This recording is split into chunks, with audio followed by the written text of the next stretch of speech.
Pronto, já está gravando.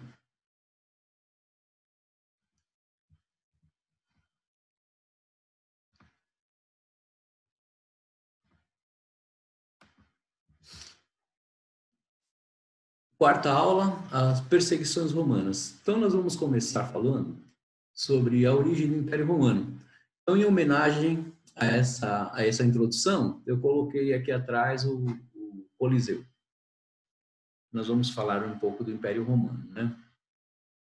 Então, o Império Romano ele nasceu de duas lendas. A primeira lenda descreve o descendente de Enéas, que era um pequeno grupo de homens e mulheres que escaparam da Guerra de Troia, quando a cidade foi conquistada pelos gregos de Agamenon, né? Aquele romance que escreveu em que Enéas rapta a Helena de Troia, né? Depois Agamenon vai lá e conquista a Helena de Troia. Tem o caso lá do cavalo de Troia, é dessa lenda aí, né?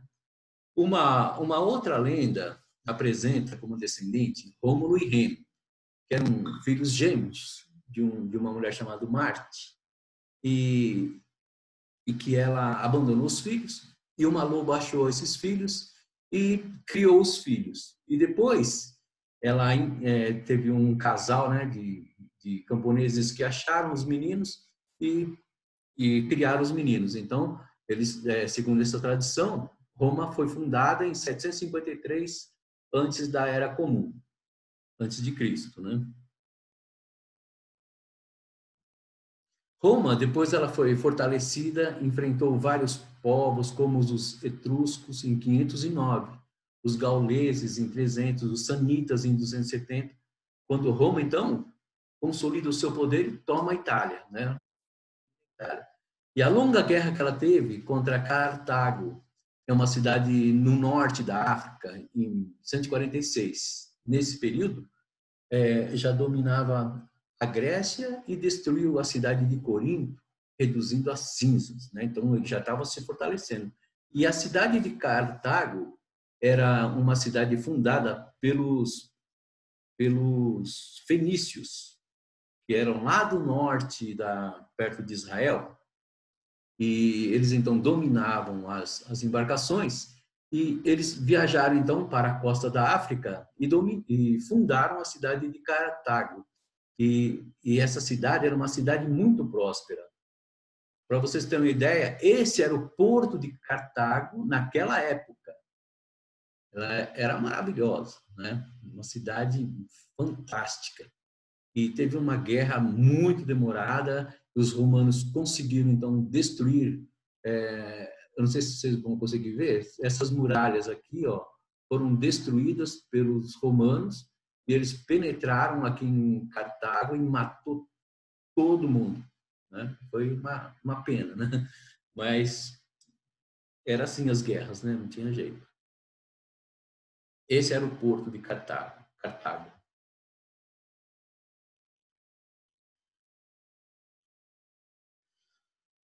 E depois, então, de algumas instabilidades internas, com o assassinato de Tibério e Caio Graco. Ah, outra coisa, se vocês quiserem conhecer os nomes, né, mais proeminentes do Império Romano, visite a Vila Romana e dá uma olhada nas ruas da Vila Romana, até mesmo pelo Google Earth. Vocês vão ver que a maioria dos nomes das ruas eram todos nomes dos soldados e imperadores romanos, né?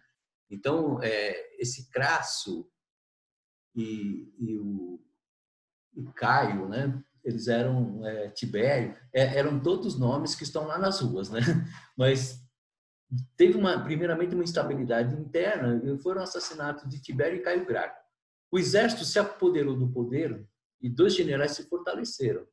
Eram Mário e Sila. O general Pompeu capturou Jerusalém, então ele já fez lá uma barbaridade em Jerusalém, né? Aproveitando-se da disputa dos dois irmãos, Hircano II e Aristóbulos, né? Esse Hircano e Aristóbulos, eles eram já da dinastia Asmoneu, que eram os macabeus que derrotaram os Seleucidas, Antíoco Epífanes. Lembra que eu falei na primeira aula? Então, esse Hircano e Aristóbulo eram irmãos e eles estavam lá, não estavam se entendendo, e Pompeu aproveitou e acabou destruindo Jerusalém, né?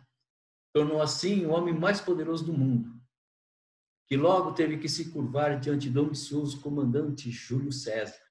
Pompeu estava conquistando o Oriente e o Egito, e Júlio César estava conquistando o Ocidente. Aí, o que aconteceu? No ano 60, foi estabelecido o triunvirato em Roma, no ano 60 a.C. Júlio César, Pompeu e Crasso, que duraria pouco tempo. Crasso foi derrotado e morto na Mesopotâmia, e Pompeu queria destruir Júlio César. Depois da célebre frase, né, que César falou, que todo mundo repete: a sorte está lançada. César atravessou o Rubicão, uma outra frase que todo mundo usa, principalmente na política, né? Atravessou o Rubicão. Isso aí quer dizer o seguinte, porque o César, ninguém poderia entrar com exército em Roma. E aí, como o Júlio César, ele atravessou o Rubicão, que é o rio, ele atravessou esse rio com o exército, daí para diante não tinha como voltar. Agora ele tinha que tomar Roma e se declarar imperador, né? Então foi isso que ele fez. Ele atravessou o Rubicão com seu exército, em 60 dias dominou toda a Itália sem matar ninguém. Pompeu já estava completamente vencido. Pompeu já estava completamente vencido e fugiu para o Egito, onde foi assassinado por ordem do rei do Egito em 48 a.C., né? Quando César chegou no Egito, foi cercado pelo exército inimigo. Foi então que um contingente de 3.000 homens, comandado por Antípatro, guarde bem esse nome, Antípatro, salvou César de um sério embaraço e de morte, e fez um grande bem a si mesmo, com seu aparecimento oportuno, e ganhou a cidadania romana. Esse Antípatro, ele era um idumeu. A Idumeia era uma região abaixo de Jerusalém. Ele era um idumeu e conseguiu então salvar César da morte. E com isso ele ganhou a cidadania de Roma. E o que significa ganhar a cidadania? Ganhava a imunidade pessoal e a imunidade dos impostos e ainda um cargo de administrador na Judéia. Depois, ele nomeou seu filho mais velho, Fazael, como governador e tetrarca da Judéia. E outro filho, Herodes, de apenas 25 anos, se tornara o tetrarca na Galileia. Então, esse idumeu, Antípatro, que era o pai de Herodes. E Herodes, então, depois da morte do seu irmão, ele se estabelece como um rei na Judéia, né? E Herodes teve a permissão de reconstruir os muros de Jerusalém que foram arrasados por Pompeu. Então, quando Herodes ele amplia o templo construído por Zorobabel, foi o segundo templo, ele ampliou as muralhas e ampliou o templo, né? Porque estava tudo destruído. Então, uma das grandes obras dele foi a reconstrução do templo. Porém, né, César, em 15 de março de 44, foi morto no Senado. Né? Todo mundo deu a facada no César lá. Depois disso, Marco Antônio se uniu a Otávio, que era um sobrinho e herdeiro de César, e lutaram contra Cássio, que era um dos assassinos de César, que dominava o Oriente Médio. Na batalha em Éfeso, na Macedônia, esse Cássio se suicidou. Na Judéia, após a morte de Fazael, que era o irmão de Herodes, Herodes casa pela segunda vez com Mariana II, que era neta de Hircano II, rainha dos, tornando-se membro do casal real. Por um decreto do Senado romano, ele se torna o rei da Judéia. Em 2 de setembro de 31 a.C., Otávio torna-se senhor absoluto do crescente Império Romano como César Augusto. Então a gente tem Júlio César e agora César Augusto. Em Alexandria, no ano 30, Marco Antônio e Cleópatra se suicidaram, né? Herodes, já velho, havia ordenado a morte de Mariana e de seus 2 filhos, né? Porque ele achava sempre que os filhos queriam tomar o trono. ele mandou então matar os 2 filhos. E depois ordenou a morte do seu filho mais velho, chamado Antípatro. Perto da sua morte, seu reino foi dividido entre Arquelau, que deveria ser o rei da Judéia, mas César Augusto nomeou como etinarca Antipas, tetrarca da Galiléia, e Filipe como governador das 3 regiões. Então ficou Herodes em Jerusalém, né? E os outros 2 irmãos, Antipas e Filipe, como governadores de outras regiões. E quando Herodes estava já à beira da morte, já com seu aproximadamente 70 anos, e todo judeu detestava Herodes, porque ele era um aliado dos romanos. Então ele sabia que o povo ia festejar a sua morte. Sabe o que ele fez? Ele tinha um palácio em Jericó. Ele falou assim, ó, quando eu morrer, incendeie o palácio de Jericó, porque o povo vai ter que fazer um luto. Então ele mandou matar todo mundo no palácio dele quando ele morreu, e foi feito isso, executar essa ordem, e para que todo Israel ficasse de luto, né? E mesmo que não fosse em homenagem a ele, né? Era um egocêntrico, né? Então esse era a situação em que Jesus nasce, né? O preâmbulo da história para vocês verem até quando nós vamos chegar então nas perseguições. Aqui, ó, a gente tem o primeiro mapa do Império Romano de César. Aqui, ó, é Catargo, tá vendo? No norte da África. E os fenícios eram daqui, ó. Mais ou menos. Então, daqui para cá, eles navegaram e fundaram Catargo, né? Então, no tempo de Júlio César, já dominava toda essa parte aqui, né? Esse Império dos Partos ainda não. Tudo isso aqui. Vocês vão poder notar, deixa eu ver o mapa.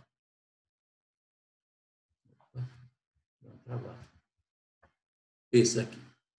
Esse daqui já é o Império Romano na sua maior extensão. Então, esse norte da África, partindo do Egito, todo esse norte da África é domínio do Império Romano.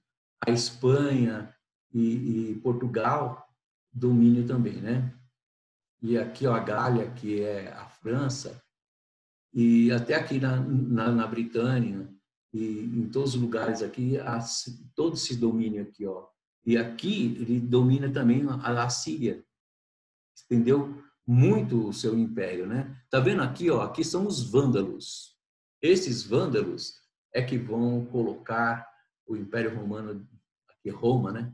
De joelhos.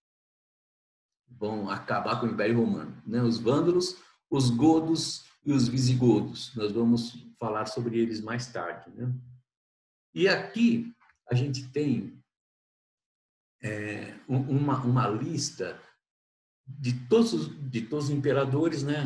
Os principais, né? Imperadores até o ano 395. Então a gente tem Júlio César, Otávio Augusto, né? O nosso calendário gregoriano tem Júlio em homenagem a Júlio César e Agosto em homenagem a Otávio Augusto. Depois tem Tibério, quando nasce Jesus, né? Quando morre Jesus. Jesus nasce em Otávio Augusto e morre no Império de Tibério. Depois de Tibério a gente vai ter Calígula, Cláudio e Nero. Aí vem Vespasiano. O que acontece com Nero, né? Nero vai ordenar a invasão de Jerusalém no ano 68. E aí Vespasiano era o general. Então Vespasiano vai até Jerusalém em 68, já domina quase tudo lá perto de Jerusalém, mas aí a morte de Nero faz com que Vespasiano volte para Roma. Ele voltou para Roma, ele assume o trono, né, por causa do exército, ele era um general e acabou, então, ele sendo o imperador, e ele manda Tito, o seu filho. Tito e Domiciano são irmãos. Tito vai para Jerusalém e ali ele destrói todo mundo, né? Ele destrói o templo inteiro e mata muita gente lá em Jerusalém. Acaba então com o templo, né? E depois da morte de Vespasiano, tem então Tito Flávio, chamado, esses três aqui, Vespasiano, Tito Flávio e Domiciano, chamado de dinastia flaviana. É quase igual à dinastia de Flaviana que temos aqui no Brasil, né? Do Flávio Bolsonaro. E esse aqui era, então, o filho, o Tito Flávio, que acabou com a rebelião em Roma. Então, aqui começa, então, a problemática, né? Nós vemos aqui que Nero vai mandar matar alguns cristãos, ele persegue alguns cristãos, mas começa a mesma perseguição com Domiciano, o irmão de Tito, né? Então, essa aqui é uma pequena introdução. Então, naquela época da perseguição, os cristãos eles tinham dificuldade de conhecer quem era cristão e quem não era. Então, eles adquiriram alguns símbolos. E um dos símbolos é o peixe. Está vendo esse símbolo aqui que a gente usa nos carros? Então, está escrito em grego ictus, ou ictus. Só que é em grego. Essas letras gregas são 5 letras gregas.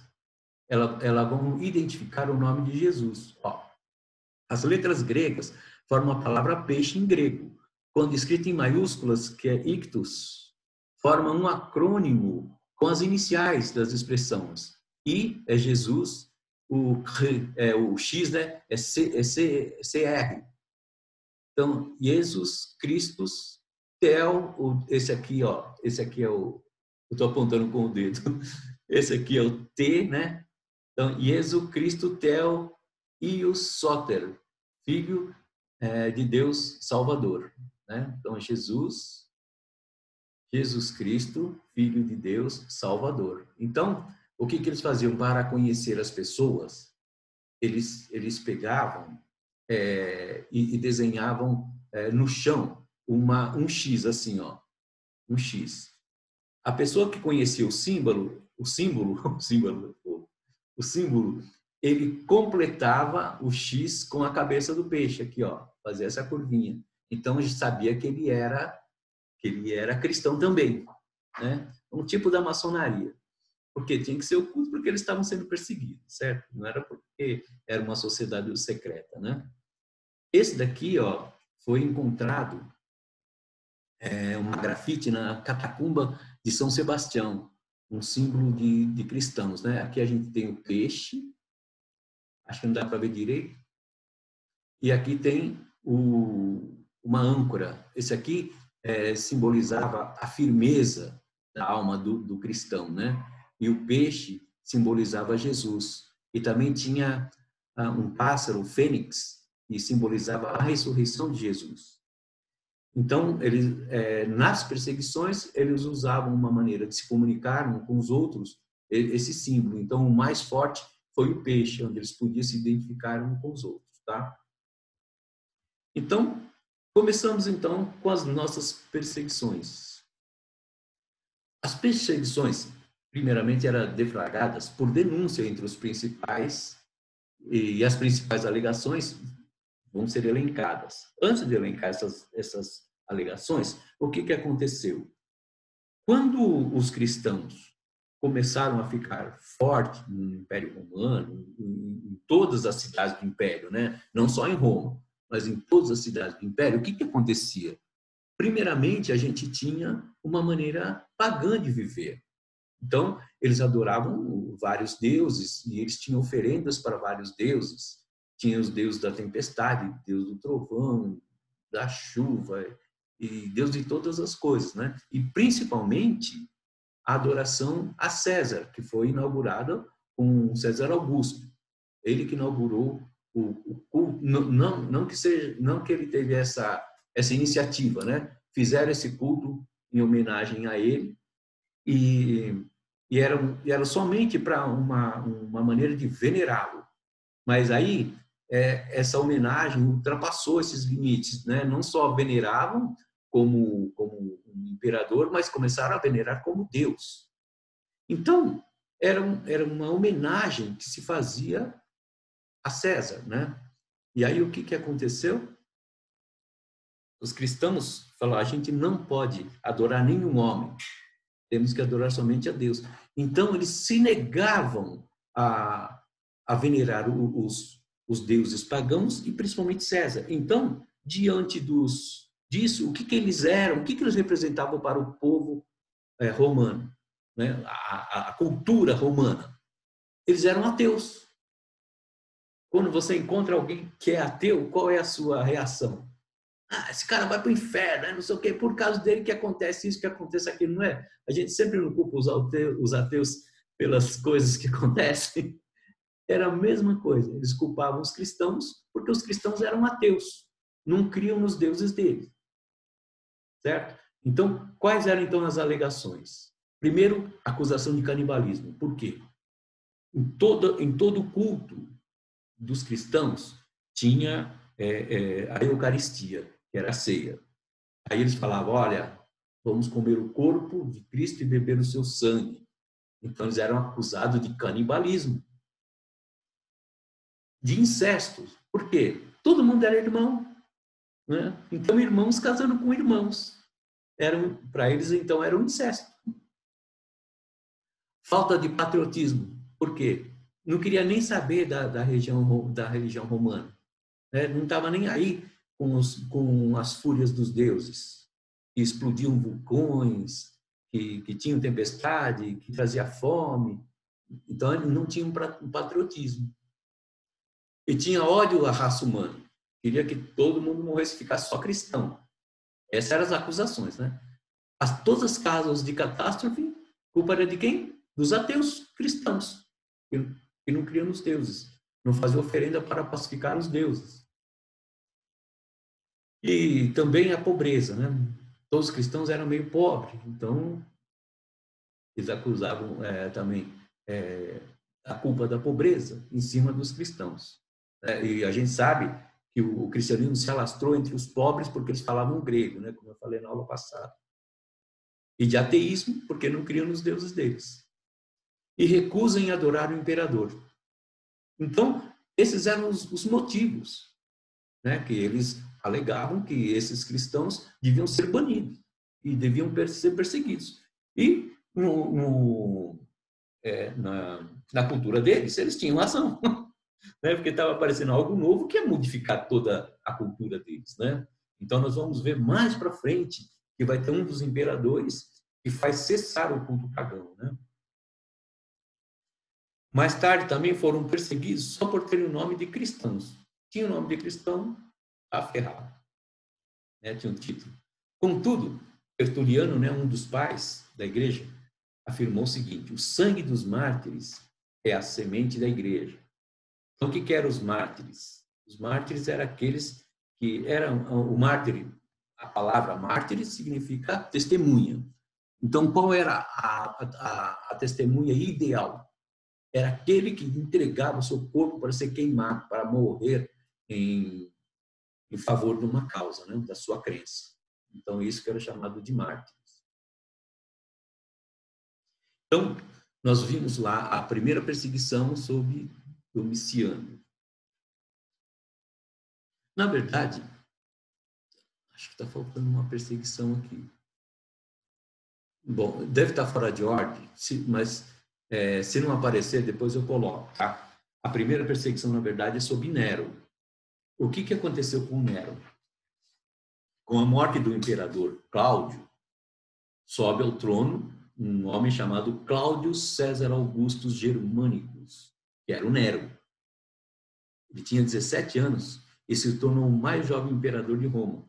Foi o último membro da dinastia Julius Claudiano. A perseguição aos cristãos foi em 64. Então, Nero nunca utilizou o Coliseu, né, porque não estava inaugurado. Quando a suspeita de que Nero ateu fogo em Roma e culpou os cristãos, porém a atitude dele em relação ao assunto foi de condescendência, né? Ele acusou os cristãos de atear fogo em Roma, mas ele era mais condescendente, permitindo o culto, contanto que permanecia discreto, né? Não podia fazer o culto ao ar livre e nem com uma multidão, né? A perseguição era esporádica, geralmente ocorria por denúncias. Sabe aqueles pontos que nós colocamos? Se alguém era denunciado por algum daqueles pontos, então ele era perseguido.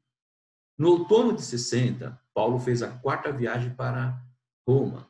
O martírio de Paulo e Pedro em Roma foi em 64 e 67. Foi aí, então, que Paulo e Pedro foram mortos, sob o reinado de Nero, né? E a segunda perseguição é sob Domiciano. Domiciano era o irmão de Tito, né? No ano 95, com o Coliseu inaugurado, o imperador Tito Domiciano, que era o irmão, né, do Domiciano, que era o seu irmão, agora ele era um novo imperador em Roma, perseguiu os cristãos porque os judeus tinham se recusado a pagar imposto público criado para a manutenção do templo Júpiter Capitolino.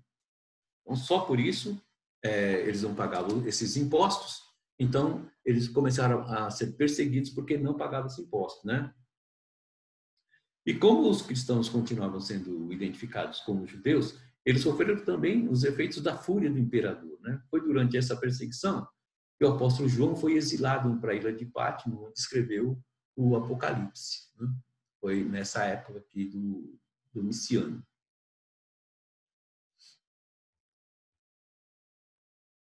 E depois temos, então, depois de Domiciano, a de Trajano. Então, Trajano aconteceu uma coisa interessante, né? A primeira perseguição organizada que levou os cristãos aos bancos dos réus,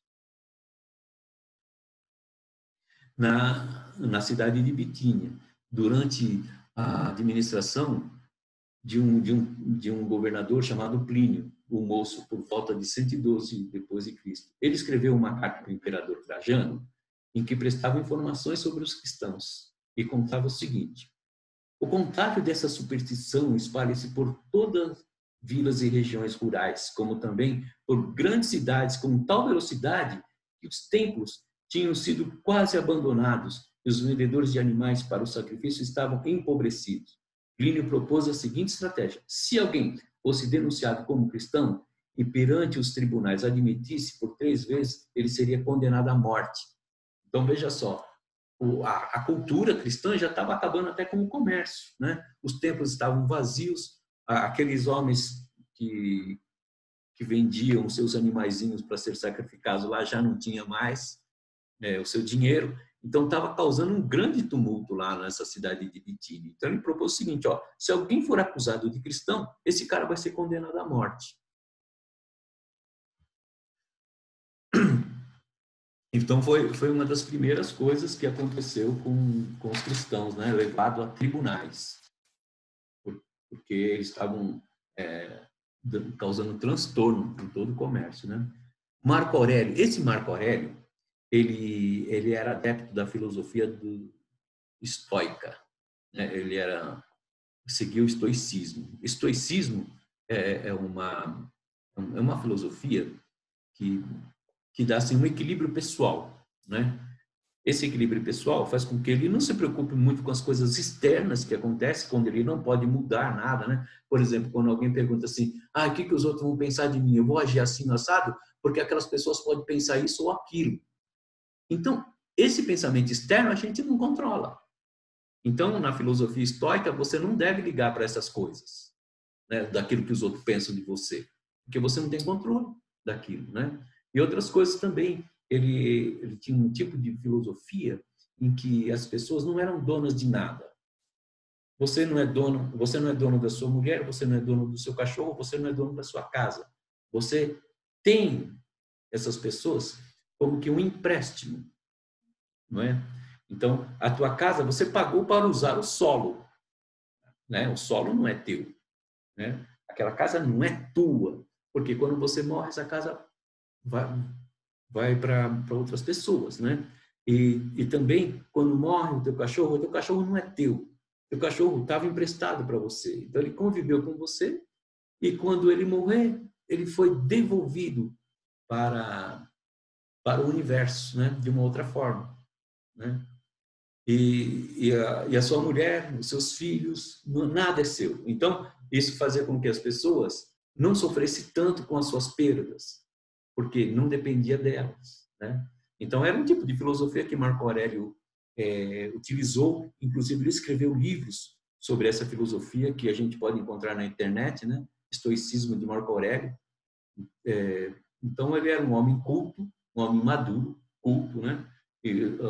Diferente do seu filho, né? Que era Cômodo. Quem assistiu o filme Gladiador, aquele Cômodo era o filho de Marco Aurélio, né? Era um moço mais inconsequente, né? Acabou morrendo. Então, esse César Marcos Aurelius Antônios Augustus chegou ao poder aos 40 anos, já era um homem maduro, né? Foi influenciado contra o cristianismo por seu mestre Front, inclinado a atribuir as calamidades naturais e artificiais que ocorriam em seu império ao crescimento do cristianismo. Deu ordem para a perseguição aos cristãos. Justino Mártir sofreu martírio em Roma durante essa perseguição. Então, é aquilo que nós estávamos falando. Ele atribuía as calamidades naturais aos ateus, né? Que não queria reverenciar os deuses deles. Então, ele mandava perseguir. Né? Então, o Justino Mártir foi um dos caras que morreu nessa perseguição. Né?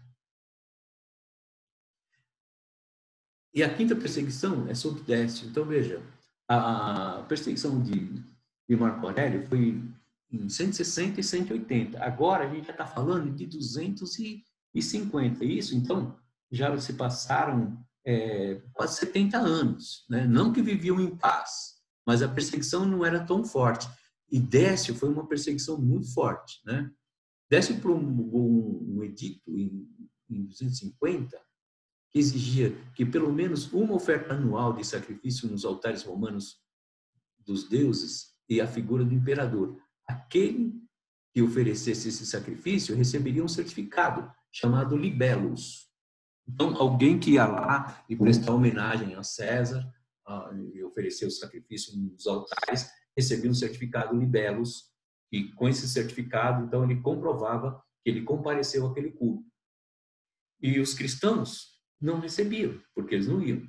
Aí o que aconteceu? Começou a acontecer alguma coisa que eles não esperavam. Alguns cristãos renegavam a fé. Iam lá e prestavam o culto, mas para esses cristãos era uma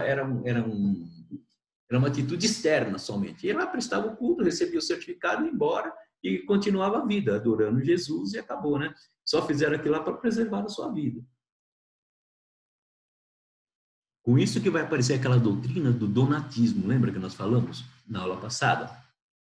Esses homens que renegaram, né, a sua fé, que não morreram, o que a igreja tinha que fazer com eles? Então, era um grande problema que ia aparecer depois desses acontecimentos, né? Então, anos depois disso aí, né, da perseguição de Décio, o Orígenes sofreu tortura que causaram a sua morte. Muitos fiéis muitos fiéis também renegaram a fé pela sobrevivência. Essa foi a primeira tentativa organizada de destruir a igreja cristã no Império Romano. Então, felizmente para a igreja, a perseguição durou só até a morte de Décio, quando foi abandonado por seus deuses, e a sua morte ocorreu em uma batalha contra os bárbaros godos.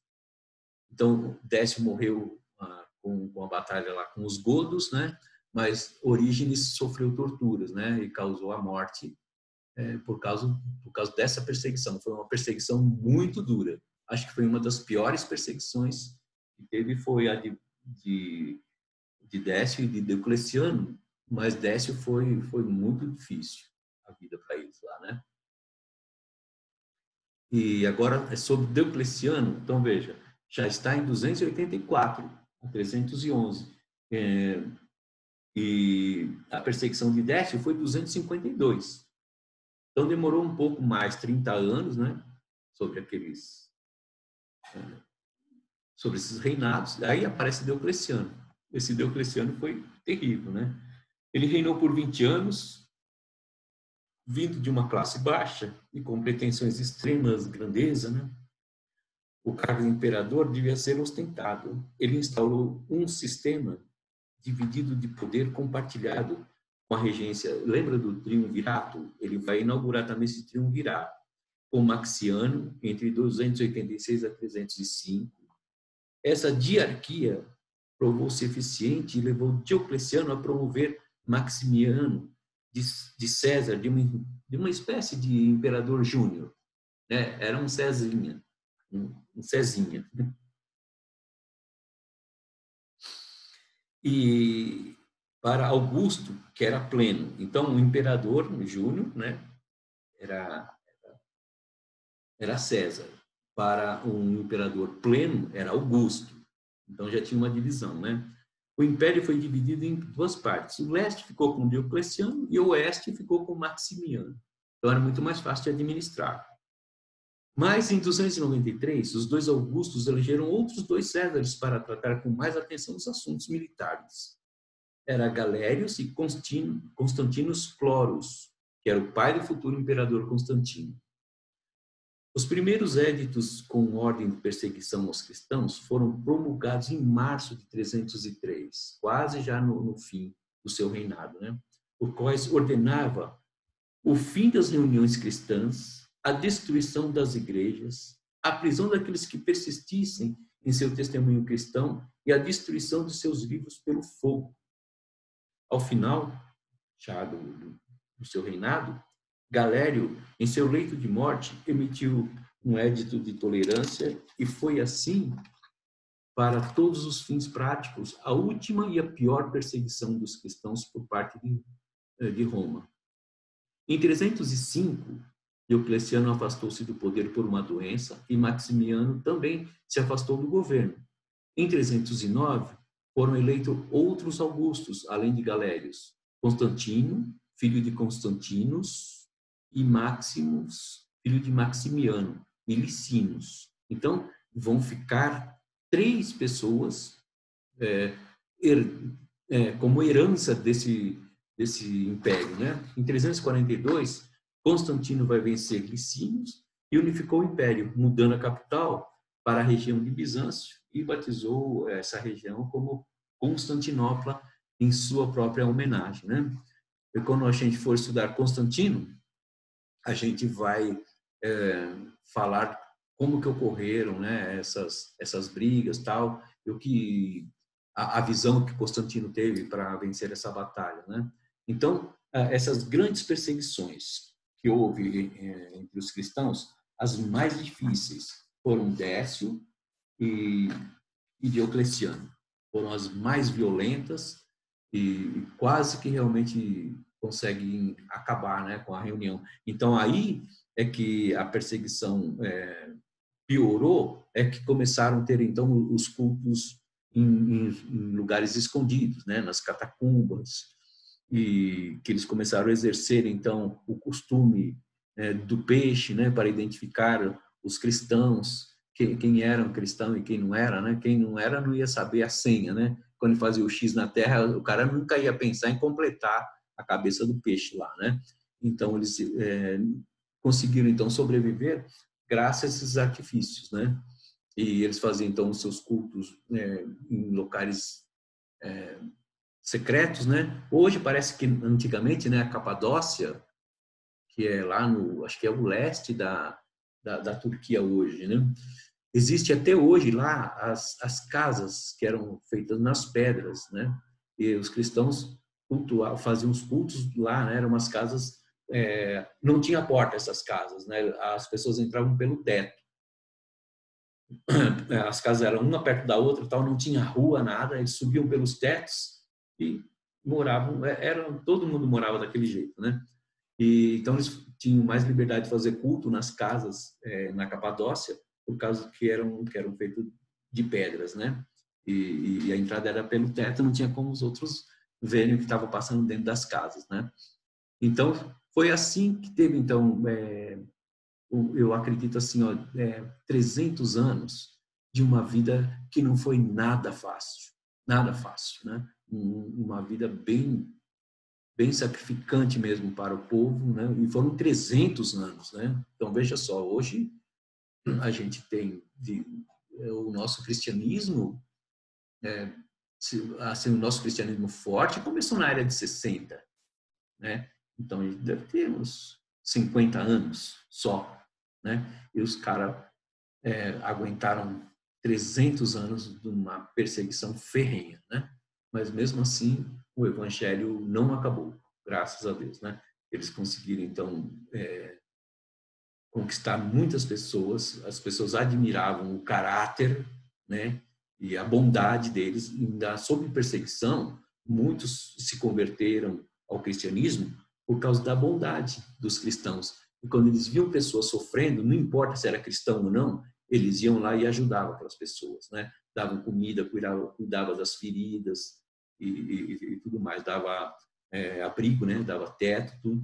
Então, eles eram um povo muito solícito, porque eles sofreram muito. Então, eles ajudavam também aqueles que sofriam, né? E assim a gente termina, então, essa aula das perseguições, né? É uma aula razoavelmente rápida, né? Deu 40 minutos. E eu gostaria, então, que vocês lessem a nossa apostila. Algumas coisas que nós falamos na introdução não tem na apostila, mas é já de propósito mesmo, né? Deixa eu fechar.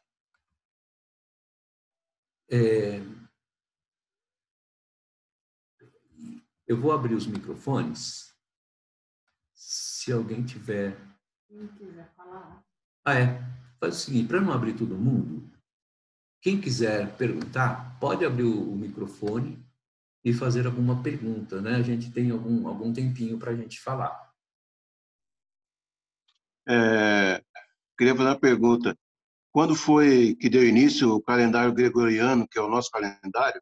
Então, foi com o Papa Gregoriano, né? Ele contratou um sacerdote chamado, acho que é Plínio, o Exíguo, e ele fez, então, a contagem regressiva, né? Ele estava lá no ano, acho que é o ano 700 e pouco já. Ele faz, então, a contagem, né? E volta com o calendário até o nascimento de Jesus. Então, do nascimento de Jesus vai ser o marco zero, e daí para lá, então, ele começa a contar e monta um novo calendário. Ele errou esse calendário por 5 anos. Então, o marco zero já era o ano quinto, né? Não era o zero ainda, né? Então, quando ele fala assim, Jesus dividiu a história, mas quem dividiu mesmo foi o Plínio, né? Não foi Jesus. Ele pegou Jesus como uma referência para dividir. Então, quem dividiu foi o Plínio, não foi Jesus, tá? Então, esse Plínio, o Exíguo, ele refez esse calendário, porque o calendário era feito com a contagem da fundação de Roma. Então, esse novo calendário, esse calendário antigo tinha 10 meses, né? Tanto é que outubro é 8, novembro é 9, dezembro é 10. Ele colocou os 2 meses para diminuir os dias, né?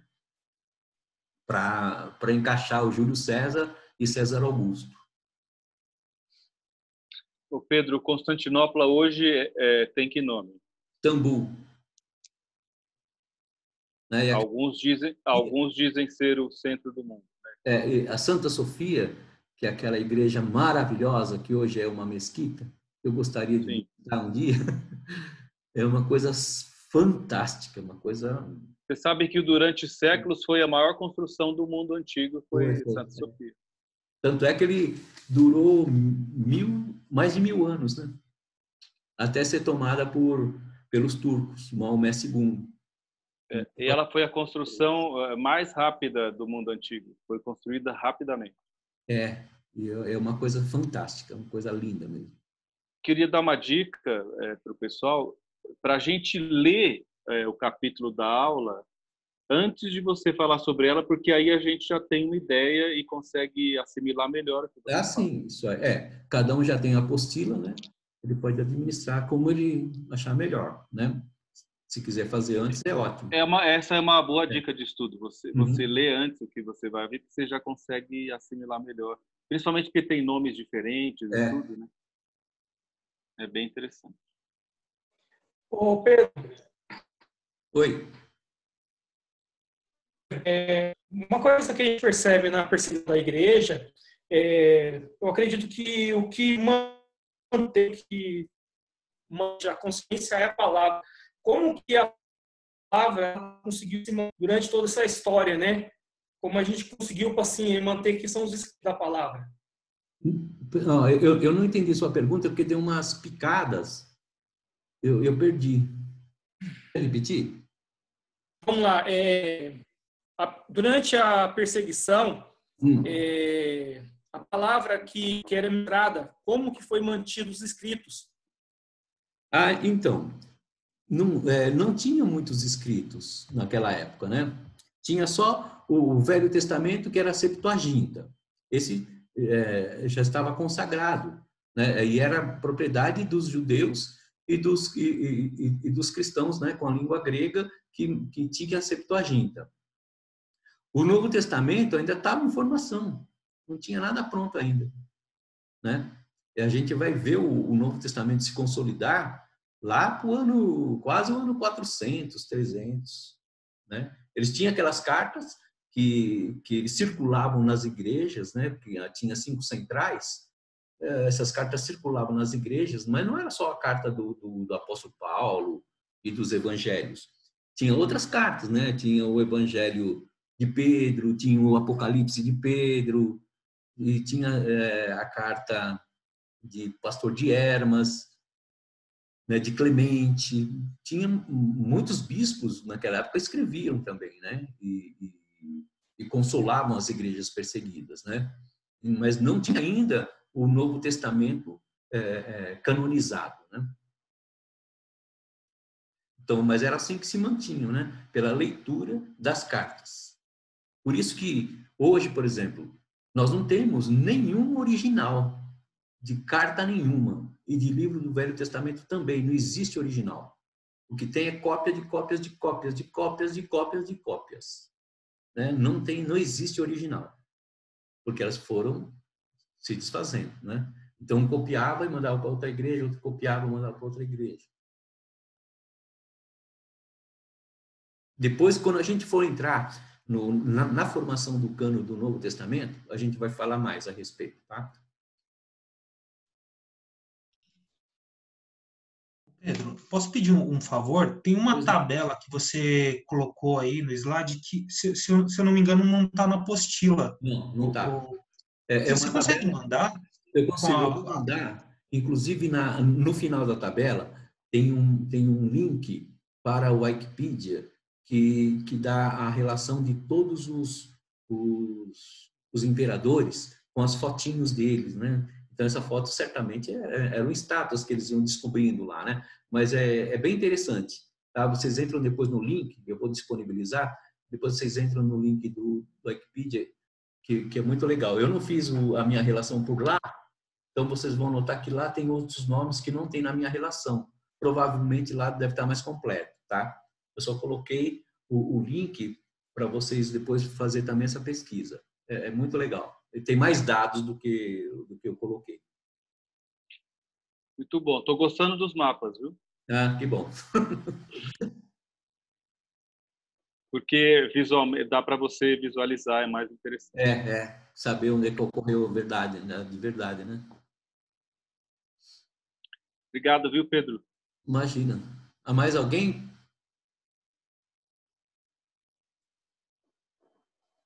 Então vamos orar, vamos nos despedir. Eu agradeço a presença de todos. Estamos com 38 pessoas e eu estou muito feliz mesmo de dar essas aulas. Eu acho uma coisa fantástica, sabe?